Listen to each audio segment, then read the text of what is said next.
행복하고 싶으시죠? 저도 행복하고 싶습니다. 온 인류가 행복이라는 주제를 가지고 씨름해 왔고 요즘 행복학이란 학문까지 생겼습니다. 무엇이 인간을 행복하게 하는가? 돈, 건강 여러 가지가 있겠지만 모든 연구에서 동일하게 이야기하는 행복의 조건은 인간관계입니다. 누군가를 날 사랑해주고 나도 누군가를 대상으로 사랑을 베풀고 이런 사랑의 인간관계가 많을수록 그 사람은 학력 불문 또 돈이 많고 적음을 떠나서 굉장히 행복하다라는 그런 말들을 많이 이야기하고 있습니다. 실제로 그렇죠? 여러분 손주 계신 어르신들 손주를 볼 때면 꼭 보약 한참 먹는 것 같다 이런 얘기 많이 하죠. 행복한 할머니 할아버지들 또 이렇게 남녀가 로맨스에 빠져서 이렇게 사랑할 때 참 보기 좋고 행복해 보입니다. 또 여러분 가운데도 이 교회 생활이 행복하신 분들이 있어요. 오면 반겨줄 사람이 있고 또 내가 이렇게 사랑할 대상이 있고 이런 풍요로운 인간관계를 갖고 계신 분이 대충 행복한 건 맞는 것 같습니다. 그런데 그게 말대로 쉽지가 않습니다. 그래서 혹시 이 가운데에도 지금 가정이 다 계시지만 가정이 다 화목한 건 아닙니다. 지난주 뉴스에 보니까 작년 1년 동안 황혼 이혼한 부부가 17,000쌍이었다 그래요. 그러니까 70세 이상 어르신들이 17,000명, 남녀 합치면 34,000명이 헤어지게 된 것이죠. 이게 가정에서도 이렇게 사랑하며 사는 게 쉽지 않습니다. 하물며 직장에서 얼마나 힘들겠어요? 또 교회도 마찬가지죠. 자, 이렇게 쉽지 않은 인간관계, 오늘 설교가 중요한 이유는 이 어려운 인간관계를 오늘 본문에서는 아주 쉬운 방법을 우리에게 알려줍니다. 복음이죠. 설교 제목이 복음과 인간관계입니다. 오늘 설교를 잘 들으셔서 여러분 풍요로운 인간관계를 누리시며 행복한 여러분 되시기를 축원합니다. 9절 한번 읽어보죠. 자, 뭐라고 해답을 제시하는가? 시작. 사랑에는 거짓이 없나니. 거기까지 사랑이에요. 풍요로운 인간관계 그런 열쇠는 사랑입니다. 그런데 사랑 중에도 거짓이 없는 사랑이에요. 저 거짓이란 말은 원어에 가면이라고 되어 있습니다. 가면 쓴 사랑 우리가 얼마나 많이 경험했습니까? 선거철만 되면 정치인들이 나와서 요즘 정치인도 요것까지 하더라고요. 사랑합니다. 유권자 여러분 사랑합니다. 그리고 뽑히고 나면 입 싹 씻는 거짓 가면의 사랑. 우린 하도 많이 속아서 기대도 안 합니다. 근데 이제 가정에서 마땅히 사랑을 받고 자라야 될 아이들이 사랑 대신에 상처를 받을 경우에 너무나 많은 아이들이 사랑에 대해서 아주 상처를 받는 경우가 많죠. 우정, 그죠? 친구들 많이 사귀었지만은 그 친구 중에 나를 배신하고 오히려 나를 어렵게 하는 그런 친구의 사랑, 그것을 경험하면서 사랑에 대해서 또 마음을 탁 닫아버리는 분도 많지. 남녀 간의 사랑도 마찬가지고 또 교회 다니면서 상처받은 분들이 또 얼마나 많은지요. 사랑을 얘기하는 사랑의 장소인 교회에서마저도 이 사랑을 받지 못하고 상처받으신 분들은 이게 사랑 그러면 일단 이렇게 마음을 딱 닫아버리고 사랑 이런 하는 분들이 많이 있죠. 자, 이 진짜 사랑 그 불가능한 걸까요? 여러분 하나님께서 인간을 만드실 때 원래 그렇게 만들지 않았죠. 하나님의 형상과 모양을 따라 사랑하고 사랑받는 존재로 창조하셨어요. 그런데 아담과 하와가 죄를 지면서 인간은 사랑할 실력을 잃어버렸습니다. 아담과 하와가 죄를 지니까 두 아들밖에 없었잖아요. 가인과 아벨이 뭐 했어요? 사랑해야 되는데 살인했어요. 가인이 아벨을 그냥 죽여버렸어요. 그 이후로 인간들은 사랑하는데 아주 서툽니다. 그래서 여러분, 여기 수많은 부부가 있지만 정말 아름답게 사랑하는 부부도 많지만은 그냥 대충 그냥 헤어지긴 뭐하고 또 마땅히 사랑하는 건 아니고 이 안에 또 응어리를 가지고 마지못해 사랑하는 부부도 많죠. 뭐 문제 부부도 상당히 많고 많은 분들이 이 사랑에 서툴입니다. 근데 오늘 본문에서는 우리에게 이렇게 서툰 사랑을 복음을 통해서 너희가 복음을 알면 예수 그리스도가 우리를 위해서 무엇을 했는지를 너희들이 알게 되면 사랑이 쉬워진다. 오늘 로마서 12장을 지난주에 이어서 이야기하죠. 로마서 12장은 그러므로라고 시작이 됩니다. 1장에서 11장까지 복음을 설명하죠. 예수님이 십자가에 사신 일이 무엇인가, 하나님이 우리 구원을 위해서 무엇을 베푸셨는가를 우리는 다 배웠습니다. 그것을 너희들이 알면, 그것을 인간과에 적용하면 너의 힘이 아니라 하나님의 은혜로 너희들이 사랑을, 가면이 없는 진짜 사랑을 할 수 있다. 오늘 본문은 우리에게 중요한 말씀을 가르쳐 줍니다. 자, 우리가 배웠던 복음을 하나 들어보죠. 로마서 5장 8절입니다. 읽어보죠. 시작. 우리가 아직 죄인 되었을 때 그리스도께서 우리를 위하여 죽으심으로 하나님께서 우리에 대한 자기의 사랑을 확증하셨다. 여러분, 하나님이 우리를 사랑하셨답니다. 저 여러분이 막 열심히 선한 일을 해서 한 게 아니고 뭐라고 되어 있어요? 우리가 아직 죄인 되었을 때, 하나님 모르고 하나님 믿을 바 내 주먹을 믿어라, 뭐 이런 식으로 우리가 하나님을 모르고 막 살 때에 예수께서 십자가에서 날 위해 죽으셨다는 거죠. 그리고 그것이 나를 향한 하나님의 사랑의 확증, 사인이라는 거죠. 앞에 십자가 보세요. 바로 이것이 하나님이 여러분을 얼마나 사랑하는지의 사인이에요. 얼만큼 하나밖에 없는 아들 예수를 죽여서 우리의 죄값을 치르고 우리를 구원할 만큼 하나님은 저와 여러분을 사랑하는 사실을 믿으시기를 축원합니다. 얼마나 놀라운 소식이에요. 온 우주의 왕이 나 같은 놈이 뭐라고 아들을 보내서 나 대신 죽게 함으로 나를 사랑하셨는가. 참 자다가도 벌떡 일어날 일이죠. 이 자리에 계신 모든 분들은 그 하나님의 사랑의 대상이시고 하나님의 사랑을 받는 존귀한 분이 되신 것을 믿으시기를 축원합니다. 하나님이 이것뿐만 아니라 우리 안에 실제로 사랑을 그냥 퍼부어 버리셨어요. 로마서 5장 5절이죠. 읽어보죠. 시작. 소망이 우리를 부끄럽게 하지 아니함은 우리에게 주신 성령으로 말미암아 하나님의 사랑이 우리 마음에 부은 바 됩니다. 오늘이 성령 강림절이에요. 크리스마스가 있죠. 예수님이 오신 날. 오늘은 성령님이 오신 날이에요. 어디 오셨어요? 여러분 마음에. 왜 오셨어요? 사랑을 부어주려고.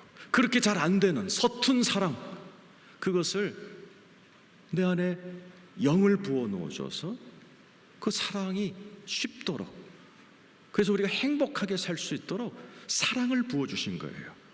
성령님은 우리에게 뭐 방언하게 하고 병 고치고 그런 것도 있지만 사랑에 서툴어 버리고 사랑보다는 미움에 가까운 우리들, 운전자가 옆에서 끼기만 해도 그냥 보복 운전을 해야만 시원한, 그렇게 망가져버린 우리들에게 성령님이 오신 이유는 사랑하는 사람으로 만드시려고 성령님이라는 놀라운 힘을 저와 여러분에게 부어주신 줄로 믿습니다. 저도 대학교 3학년 때 예수 믿고 나서 한 2달 있다가 이 성령 체험을 해서 주일날이었어요. 예배 끝나고 나갈 때 담임 목사님이 잠깐 기도를 해주셨어요. 그리고 버스를 타고 가는 저의 이 속에서 형용할 수 없는 기쁨이 확 올라오는 거예요. 저는 그때까지 안 먹어본 술이 없고 안 먹어본 두통약이 없고 안 먹어본 신경안정제가 없어요. 온갖 종류의 신경안정제 이름을 외우고 그 효능을 알고 있던 저에게 어떤 안정제가 주지 못하는 평안함과 기쁨이 확 올라오는 거예요. 조금 지나니까 이게 노래로 바뀌어요. 내가 막 노래를 하고 있는 거예요, 버스 안에서. 그리고 그 교회에서 만난 지 2달밖에 안 된 사람들하고 막 내가 신나게 떠들면서 얘기하는 나를 발견했어요. 몇 년 만에 거의 그냥 대인기피증과 우울증에 빠져있던 제가 너무나 어렸을 때 이후로 너무나 활발하게 막 웃고 떠들면서 얘기를 하고 있는 거예요. 깜짝 놀랐어요. 그리고 안곡동에 내렸을 때 그것이 사랑으로 바뀌었어요. 온 세상이 사랑 덩어리예요. 온 세상이 사랑으로 꽉 차 있고 지나가는 사람들을 막 안아주고 싶은 사랑이 이 안에서 막 올라오는 거예요. 그날 몇 시간 동안 이 사랑이 나를 사로잡았어요. 그래서 제가 불교 신자로 살던 제가 그 경험을 하고 나서 1시간이 넘는 거리지만은 매일같이 교회 나가면서 야, 정말 기독교는 대단하다. 그렇게 하나님의 사랑을 제가 경험한 것도 이 성령의 체험이 있었기 때문입니다. 오늘 이 자리에 계신 여러분에게도 사랑의 성령님을 만나시기를 예수의 이름으로 축원합니다. 요한일서 4장 16절 읽어보죠. 시작. 하나님이 우리를 사랑하시는 사랑을 우리가 알고 믿었노니 하나님은 사랑이시라. 사랑 안에 거하는 자는 하나님 안에 거하고 하나님도 그 안에 거하시는. 여러분 가운데 난 예수 믿는데 하나님이 안 느껴져요 하는 분 잘 들으세요. 이 해답의 이 말씀이. 많은 분들이 교회를 다니면서 하나님 내 안에 하나님이 없어요. 하나님이 체험이 안 돼요. 하나님한테 기도도 하고 설교 듣고 그러지만 도대체 하나님이 안 느껴져요. 왜 그럴까요? 저기 있잖아요. 하나님 우리를 사랑하시는 사랑을 우리가 알고 믿었노니 하나님은 사랑이시라. 하나님의 칼라 코드는 사랑이에요. 그래서 사랑 안에 거하는 자는, 사랑을 택하는 자는, 오늘 설교를 듣고 이제부터 사랑이라는 것을 하기를 원하는 자에게는 하나님도 그 안에 거하신다는 거예요. 왜 우리가 사랑을 해야 돼요? 하나님이란 분 자체가 사랑 덩어리라 사랑이 있는 곳에 임하시는 거예요. 내가 악을 행하면 악령이 옵니다. 귀신이 올라옵니다. 근데 사랑을 하면 하나님은 한마디로 사랑해요. 사랑하는 말을 주고받는 부부 사이에, 사랑이 흐르는 가정에, 사랑이라는 걸 액션으로 보여주는 그 사람의 일터에 사랑이신 하나님이 거하셔서 함께 하시고 축복하시고 고치시고 도우시는 놀라운 체험을 하게 된다는 겁니다. 오늘 사랑 많이 들었죠, 그죠? 대부분 사랑이 뭐예요? 그러면 애매모호합니다. 나훈아 같은 사람만 사랑은 눈물의 씨앗이다 헛소리 하고 있지만은 오늘 본문에는 애매모호한 이 사랑을 13절에 걸쳐서 30가지의 액션으로 설명합니다. 지금도 저와 13절을 읽어 나갈 텐데 나는 이 30개의 동사가 나와요. 나는 이 30가지 동사 중에 몇 가지를 지금 하면서 액션으로 살면서 살아가는가를 카운트 한번 해보세요. 그러면 왜 내가 하나님의 그런 체험을 못하고 사는가, 왜 하나님이 안 느껴지는가 해답을 찾게 되죠. 고린도서 13장 사랑장이라고 그러죠. 사랑은 언제나 오래 참고는 15가지의 동사가 나와 있어요. 사랑은 오래 참고 성내지 않고 모든 걸 버티고 견디고 15가지 액션이 나와요. 사랑은요 애매모호한 게 아닙니다. 동사로 나타나요. 오늘 여기 30개, 고린도서 13장에 15개, 45가지의 액션을 하는가가 내가 사랑의 사람인가, 그리고 하나님은 사랑이신 분이 나에게 왜 임하지 않는가 한번 저랑 같이 읽으면서 한번 확인해 보십시다. 9절 읽고 시작합니다. 시작. 사랑에는 거짓이 없나니 악을 미워하고 선해서. 첫 번째 사랑의 액션은 악을 미워하는 거예요. 많은 분들은 악을 택합니다. 오늘 2부 끝나고 나서 탄천이 제 방에 왔어요. 그러면서 이러네. 목사님, 굉장히 훌륭한 기독교 대학 나온 엔지니어입니다. 안정된 직장을 다니는 이 친구가 목사님, 저는 목사님 설교 듣기 전에는 당하고 살지 말자, 제 신조였습니다. 당하고는 살지 말자.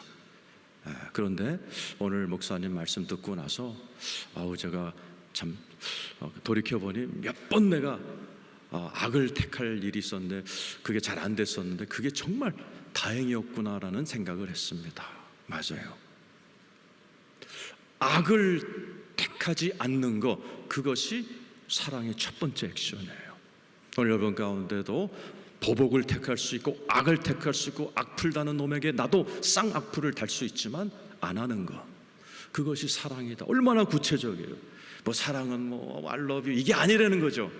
아주 구체적인 액션을 우리에게 제시하면서 너희들이 악을 택할 수 있지만 악을 안 할 때 사랑이고 거기에 내가 사랑 덩어리인 하나님이 내가 도와준다 라는 것이죠.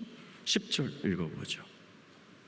시작. 형제를 사랑하여 서로 우애하고 존경하기를 서로 먼저 하라. 형제를 사랑하여, 이 사랑이란 단어가 헬라어로 멋있어요. 여기서 도시 이름 하나가 나와서 필라델피아, 형제 사랑이에요. 필라델피아, 참 멋있죠. 형제를 사랑하고 서로 우애하고 존경하고 서로 먼저 하는 거예요. 여러분, 낯선 사람과 있을 때 누가 먼저 그분에게 안부를 묻고 존경을 표하세요?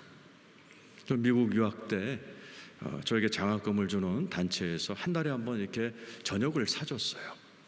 그럼 이제 나이가 지긋하신 참 미국 분들 중에 훌륭하신 장로님들, 참 그런 분들이 우리 유학생들에게 장학금을 주면서 한 달에 한 번씩 격려를 해주세요.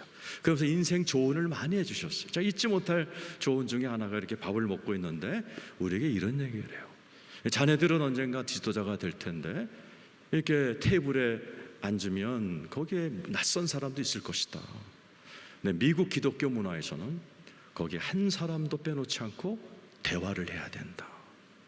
특별히 거기서 두각을 나타내고 테이블을 주장하는 사람도 있겠지만은 꼬다는 보라자한 사람이 있다 할지라도 그들에게 친절히 먼저 말을 거는 것, 그것이 아주 중요한 기독교 문화다. 저는 그게 굉장히 와닿았어요. 그래서 제가 이제 여러 단체질 하다 보니까 이렇게 모임을 가면 테이블에 앉을 때가 있어요. 그러면은 아는 분도 있지만 모르는 분이 있어요. 그럼 제가 먼저 얘기를 합니다. 먼저 인사하고 또 이렇게 이름표를 보고 네이버를 찾아가지고 이분이 쓴 책이나 이런 게 있으면 내가 아이고 제가 뵙기로 어떤 책을 쓰셨던데 저도 그 주제를 알고 싶은데 밥 먹으면서 잠깐 얘기해 주실래요? 그러면요 그분의 얼굴이 환해지고 잠시 후면 그 사람과 내가 되게 친해지고 그분이 내 편이 돼버립니다. 그러면서 아주 풍요로운 인간관계가 되는 것이죠. 그거 하려는 거죠. 지금 여러분 지금 예배 시작해서 34분 앉아 계신데 옆 사람한테 이게 나를 못 알아보고 이러면 안 돼요. 먼저 인사하셔야 돼요. 우리 한번 옆에 분에게 예수 이름으로 축복합니다. 한번 인사 한번 연습하십시다. 네, 11절. 자, 여러분들 아는 거니까 읽어보죠. 시작. 부지런하게 게으르지 말고 열심을 품고 주를 섬기라. 하나님을 사랑한다면 당연히 열심히. 자, 이 동사를 여러분이 하고 계신가 보세요. 나 요즘 부지런하게 열심을 품고 주님을 섬기나? 이걸 하고 있다면 나는 사랑의 사람이고 하나님은 사랑이시라 이렇게 행동하는 자에게 함께 하겠다라는 거죠. 그 다음 절 12절 시작. 소망 중에 즐거워하며 환난 중에 참으며 기도에 항상 힘쓰며. 하고 있나 보세요. 동사가 3개 나왔는데 나는 이렇게 하고 있는가. 13절 읽어본 시작. 성도들의 쓸 것을 공급하며 손대접하기를 힘쓰라. 쉽게 말하면 뭐예요? 사랑한다면 손이 나간다라는 거예요. 손을 내밀라는 거죠. 제가 어떤 미국 목사님 설교를 들었는데 그 목사님 이름이 떠오르지는 않는데 이분이 어느 날 전화를 받으셨대요. 근데 교인이 아닌 사람이 전화를 해서 목사님 참 감사합니다 얘기를 하더래요. 그래서 우리 교인이나 교인은 아닙니다. 그러면서 하는 얘기가, 자기가 어느 병원에 딱 가서 진료를 받기 위해서 차를 파킹해 놓고 집사람은 차에 있고 자기가 올라갔대, 치료를 받기 위해서. 근데 그 사이에 한 4명의 남자들이 그 아내가 탄 차에 이렇게 지나가다가 가져오더니 똑똑 두들기더라는 거죠. 뒤에 바퀴가 빵꾸가 났는데 아주머니 어떻게 가실 수 있나요? 그러니까 당황하셨잖아요. 그러니까 아이고, 그러면요 우리가 타이어 교체해 드릴게. 그러면서 이분이 이 4사람이 뒤에 트렁크를 열어달라고 그래서 임시 타이어 꺼내고 들어 올리고, 그래서 말끔하게 타이어를 고쳐놨더래요. 물어봤대요. 당신들 누구냐? 요 앞에 있는 교회 교인들인데 우리가 지나가다가 빵꾸 난 거 우리가 봐서 도와드리고 싶었다. 그러니까 너무 이게 고마운 거죠. 이 남자가 병원에서 진료 마치고 나오는데 그 의사가 당신 허리가 안 좋으니까 오늘 힘쓰지 말라고 그랬대요. 만약에 타이어가 빵꾸 났으면 나는 허리에 힘을 못 써서 오늘 못 고칠 뻔했는데 목사님 교인 4명이 와서 이렇게 나오게 도와줘서 고맙다. 목사님 참 교인들 잘 훈련시켜 주셔서 참 고맙다 하는 얘기를 듣고 제가 참 귀하다, 정말 귀한 사람들. 그냥 지나갈 수도 있죠. 그런데 지나가지 않고 나이 드신 분들이 타이어를 그렇게 교체해 주는 그분들은 참 어떤 모습이었을까 생각하면서 우리 교인들 가운데도 그런 분들이 좀 많이 나왔으면 좋겠다. 여러분, 사랑하면 손이 나간다는 사실. 자, 여러분들은 지금 그런 액션을 손이 좀 나가면서 살고 계신지, 만약 그렇다면 여러분들은 사랑의 사람이고 사랑이신 하나님이 여러분을 도와주실 겁니다. 그 다음 절 읽어보죠. 15절 16절 읽죠. 시작. 즐거워하는 자들과 함께 즐거워하고 우는 자들과 함께 울고 계신가요? 누군가가 암에 걸려서 그러면 같이 울어주시는지, 이번에 우리 아들이 참 좋은데 취직됐어, 그럼 아이고 할렐루야 같이 기뻐하는지. 이게 사랑의 실력이다라는 것이죠. 16절 시작. 서로 마음을 같이 하며 높은 데 마음을 두지 말고 도리어 낮은 데 처하며 스스로 지혜 있는 채 말라. 스스로 높아지는 게 아니라 사람들 가운데 내가 좀 확 낮아져 버리는 걸 택할 때 그 사람은 겸손하다는 말도 쓰지만 사랑의 사람인 거예요. 여러분의 가정에서 일터에서 다 높임받기를 원하는, 심지어 교회에서도 다 대접받기 원하는데 확 그 자리에서 낮아져서 내가 그 사람들을 이렇게 섬기는 자, 그게 사랑이 액션이고, 그런 자를 눈여겨보시는 하나님이 사랑이신 분이기 때문에 나도 그렇게 사는 걸 좋아하는데 하고 함께 하시겠다라는 이야기죠. 자, 여기까지는 여러분들이 다 잘하는 거죠. 자, 17절 우리 18절 같이 한번 읽어보죠. 시작. 아무에게도 악을 갚지 말고 모든 사람 앞에서 선한 일을 도하며. 2번째 나오죠. 악을 갚지 말고 선으로 악을 이기라. 이게 사랑이에요. 악을 택할 수 있지만 악으로 악을 갚지 않는 것. 좀 이따 더 설명하도록 하죠. 18절 읽어보죠. 시작. 할 수 있거든 너희로서는 모든 사람과 더불어 화목하라. 모든 사람과. 크리스찬, 불교 신자, 여러분의 가족, 친척, 여러분이 만나는 모든 사람을 사랑하라는 거예요. 화목하라는 거예요. 근데 중요한 것은 앞에 있는 할 수 있거든요. 능력껏 하라는 거예요.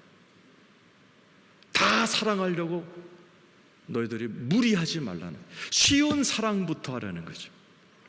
오늘 집에 가서 여러분 쉬운 상대를 골라 사랑을 표현해 보라는 거죠. 아내에게, 남편에게, 자녀들에게 작은 쉬운 사랑부터 표현하면서 살아라.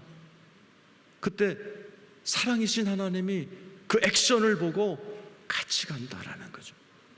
내일 출근해서 쉬운 상대부터 사랑의 표현을 해줘요. 한번 손대접 해줘요. 커피 한 잔 뽑아주라는 얘기죠. 직원들 중에 병에 걸린 사람 있으면 옆에 가서 같이 한번 울어라도 주라는 거죠.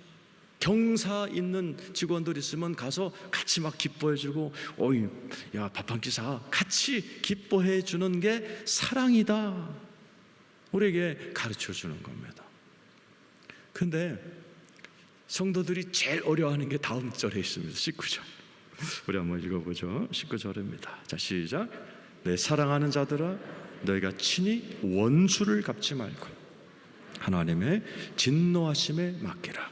기록되었을 때 원수 갚는 것이 내게 있으니 내가 갚으리라고 주께서 말씀하세요. 여러분, 우리가 살다 보면 좋은 사람만 있진 않죠. 그저 그런 사람이 있고 아주 나에게 못된 짓을 하는 악질들을 만날 때가 있어요. 왼수들을 만날 때가 있어요.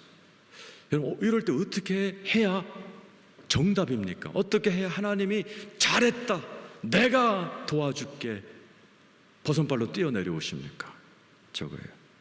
너희가 친히 원수 갚지 말아라.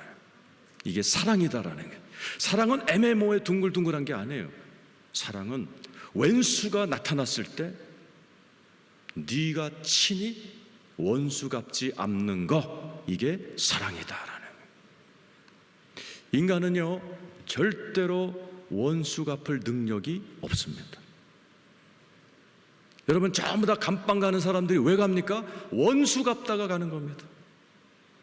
원수 갚다가 살인해서 감옥 가고, 원수 갚다가 사람 때려가지고 그 귀한 인생 10년 20년을 깜빵해서 썼고, 그 왼수 갚다고 그냥 멀쩡한 자기 가족들 전부 다 상처받게 만들고 풍지박산 만들게 해서 나만 망가진 게 아니라 애들의 인생까지 다 망가뜨리고. 인간은요, 절대로 못하는 게 하나 있어요. 원수 갚는 것은 하나님이 인간에게 주신 적이 없어요. 원수 갚는 건 오직 하나님이 할 수 있는 겁니다. 오늘 저기 써 있잖아요. 원수를 친히 갚지 말고 하나님의 진노하심에 맡기라. 기록되었을 때 원수 갚는 것은 내게 있다. 내가 갚으리라. 이게 사랑이에요. 원수가 있어요. 예수 믿고 살아도 내 삶에 착한 사람만 있는 게 아닙니다. 여러분의 가정에도 있고 직장에도 있고 교회 안에도 아주 악질들이 있습니다. 그럴 때 여러분이 절대로 해서는 안 되는 게, 친히 원수 갚는 거 하면은 절대로 안 됩니다. 하나님이 싫어하시고 마귀는 기뻐하고, 여러분이 원수를 갚는 순간 저쪽이 망가지냐, 여러분이 망가져 버립니다. 여러분의 자녀들이 다 망가져 버립니다. 신앙생활이 완전히 작살납니다. 하나님께서 오늘 우리들에게 원수가 있을 때에 세상과 반대로 하라는 거죠. 그 다음 절에 이 말씀을 읽을 때 비명들을 지르십니다. 사람들 읽어보죠. 시작. 네 원수가 줄이거든 먹이고 목마르거든 마시게 하라. 그리함으로 네가 숯불을 그 머리에 쌓아놔라. 많은 분들이 이거 읽을 때 원수가 줄이거든 독약을 먹이고 독국물을 마시게 하라. 이렇게 써졌다면 얼마나 이렇게 와닿을까.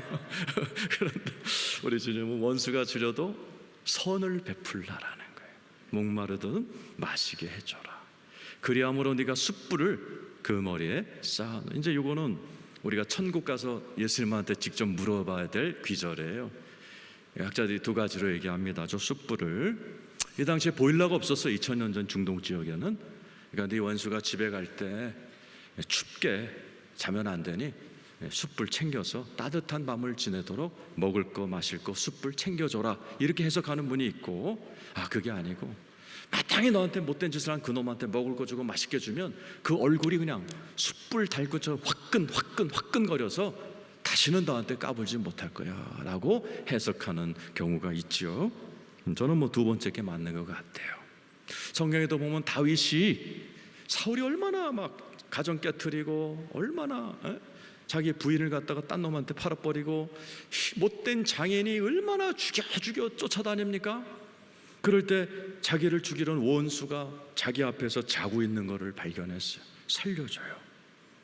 한번 부하들이 목사님, 저기 다윗 왕이시여, 사울 왕이 지금 화장실 변 보고 있습니다. 좋은 귀인이 우리가 찔러 죽일까요? 그럴 때 다윗이 놔둬라, 살려주자. 그리고 자고 있는 사울 옷자락만 쫙 칼로 잘라서 오죠. 그리고 멀리 떨어진 곳에서 사울을 부릅니다. 사울 왕이시여, 이거 보소서, 당신의 옷자락입니다. 당신 내가 죽일 수 있었습니다. 그러나 나 당신에게 악을 악으로 갚지 않고 당신을 살려주는 선을 행했습니다 할 때 사울 왕이 얼굴이 화끈화끈거려서 이런 말을 하고 다시는 다윗을 못 건드렸습니다. 사무엘상 26장 21절이죠. 읽어보죠. 시작. 사울이 이르되 내가 범죄하였도다. 내 아들 다윗아, 돌아오라. 내가 오늘 내 생명을 귀하게 여겼은즉 내가 다시는 너를 해하려 하지 아니하리라. 내가 어리석은 일을 하였으니 대단히 잘못되었다. 천하의 사울이 내가 잘못했단 말을 언제 한 거예요? 다윗이 죽일 수 있었는데, 악을 악으로 보복할 수 있었는데, 오늘 설교대로 악으로 나가지 않고 선으로 악을 이기는 순간 사울이 무릎을 꿇어버립니다. 다시는 너 안 괴롭힐게, 내가 잘못했다라고 승리하는 것입니다. 여러분, 이게 사랑이에요. 어렵죠? 그래서 세상은 그리스도인들이 악으로 악을 갚을 상황에 이런 식으로 선을 행할 때 세상은 그걸 보고 우리를 존경합니다. 우리 앞에 무릎을 꿇습니다. 수많은 원수들이 내 앞에서 내가 잘못했다 무릎을 꿇게 하는 것은 여러분이 악으로 악을 대할 때 절대 일어나지 않습니다. 가정에서 남편이 아내에게 막 악으로 대할 때 아내는 절대로 무릎 꿇지 않습니다. 자식들이 절대로 무릎 꿇지 않습니다. 직장에서 동료가 절대로 여러분 앞에 인정하지 않습니다. 오히려 악을 행할 수 있는 실력이 내게 있지만 원수 갚는 걸 포기하고 하나님께 맡기고 오히려 내가 선을 행할 때 원수는 꼬꾸라지게 되어 있고 세상은 감동하게 되어 있고, 그렇게 살아가는 아버지 어머니를 본 아들 딸들은 그것을 반면교사 삼아 사랑이라는 라이프 스타일을 어려서부터 습득하게 됨으로 인해서 사랑이신 하나님이 그분의 일생에 일평생 함께하는 놀라운 축복의 인생으로 될 줄로 믿습니다. 그래서 우리 앞에 악이 올라올 때가 있어요. 왼수가 앞에 있을 때 목사인 저도 이 안에서 확 올라옵니다.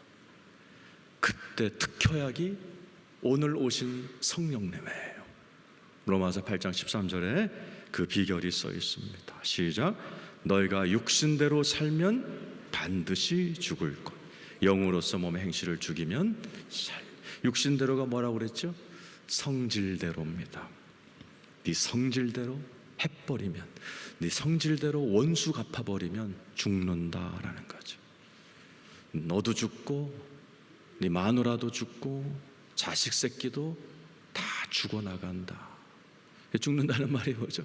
영으로 죽는다는 얘기죠. 사실 아버지와 어머니가 아깝거리며 싸는 걸 본 수많은 요즘 젊은이들이 결혼을 포기하잖아요. 결혼 안 합니다. 결혼해도 애 안 낳습니다. 그런 불행한 부부를 보여주고 싶지 않다는 거예요. 우리 엄마 아빠처럼 살고 싶지 않다는 거죠. 결혼 안 합니다. 요즘 애들 애 안 낳습니다. 그게 그거예요.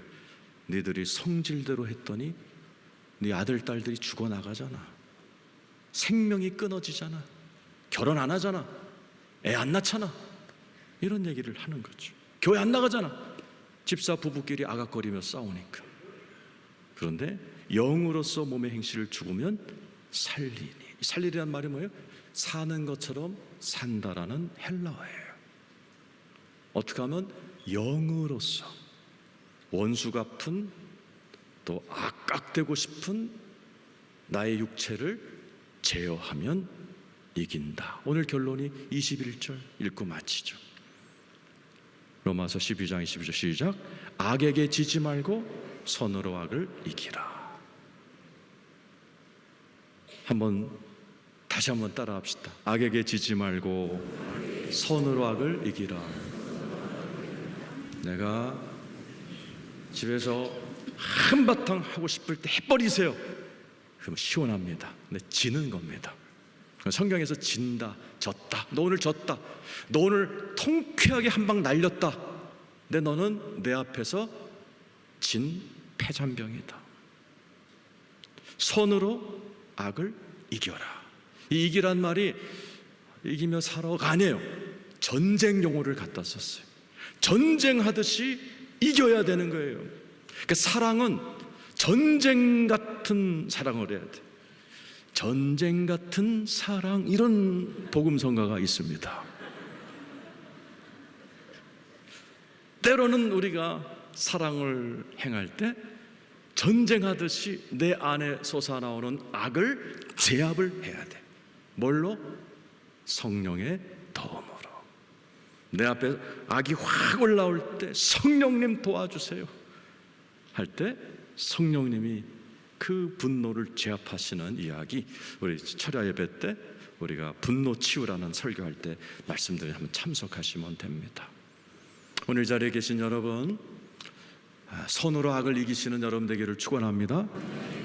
여러분 오늘 30가지 액션을 다 읽으셨어요. 몇 가지나 여러분이 액션을 하면서 살아가시는지 모르겠어요. 이 액션이 많아질수록 사랑이신 하나님이 여러분과 함께 하실 줄로 믿습니다. 하나님이 함께 하시는 곳이 하나님 나라고 천국이 될 줄로 믿습니다. 오늘 이 자리에 계신 모든 여러분들에게 하나님의 사랑이 함께 하시기를 축원합니다.